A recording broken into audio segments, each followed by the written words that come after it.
4 لوگ دنیا میں ایسے ہو چکے ہیں جنہیں اللہ تبارک و تعالیٰ نے پوری دنیا میں اقتدار دیا، ایک وقت میں پوری دنیا کا ایک ہی بادشاہ۔ 2 مسلمان تھے، 2 کافر۔ مسلمانوں میں حضرت سلیمان علیہ السلام اور جناب ذوالقرنین علیہ السلام، اور کافروں میں بخت نصر اور نمرود۔ یہ 2 لوگ ہیں جنہیں اللہ نے پوری دنیا میں اقتدار دیا، اور پھر اس کے بعد آنے والے وقت میں اللہ تعالیٰ امام مہدی کو سارا اقتدار عطا فرمائے گا پوری دنیا کا۔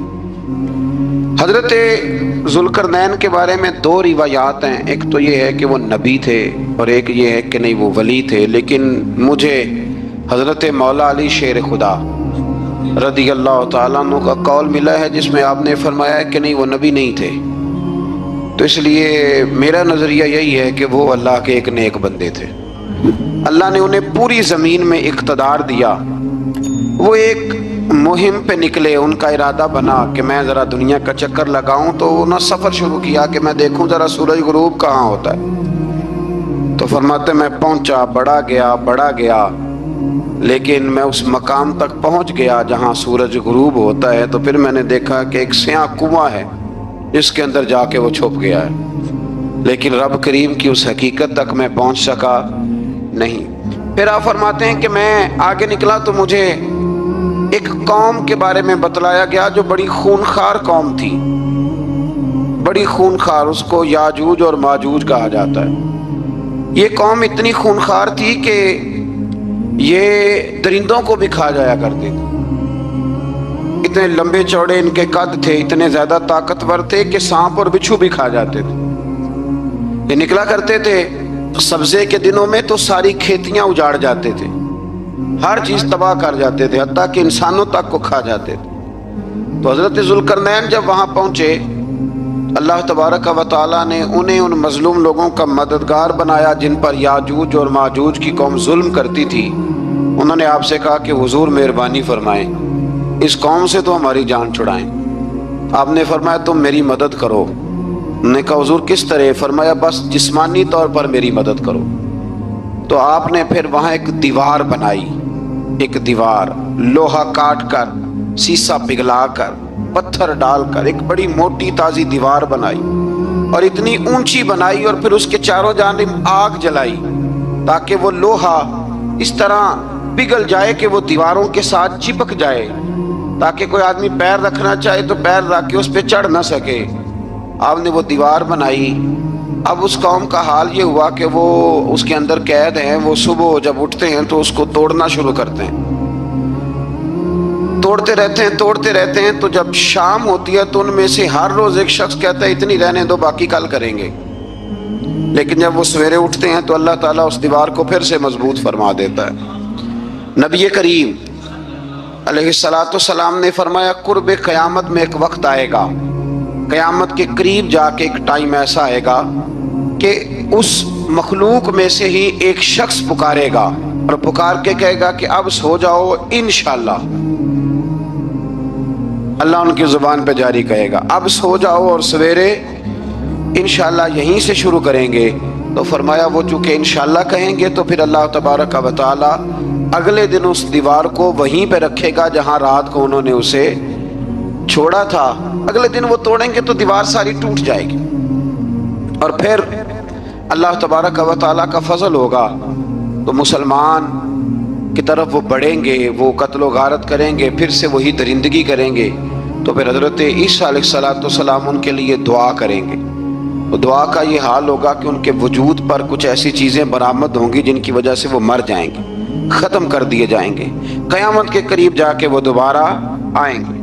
اس کے بعد پھر اللہ تبارک و تعالیٰ نے سورہ کہف کی آخری آیات میں 7 سمندر اور ان جیسے اور بھی آ جائیں، فرمایا 7 سمندر ہوں اور ان جیسے اور بھی آ جائیں اور مل کر وہ روشنائی بن جائیں تو میرے رب کے کلمات ختم ہونے سے پہلے سمندر ختم ہو جائیں گے۔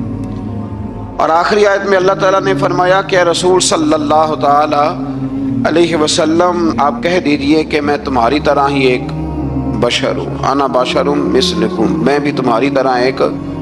اب مثلکم کا بہت سارے لوگوں نے ترجمہ اپنی طرح کا کر لیا ہے، حالانکہ حضور صلی اللہ تعالی علیہ وسلم نے فرمایا کہ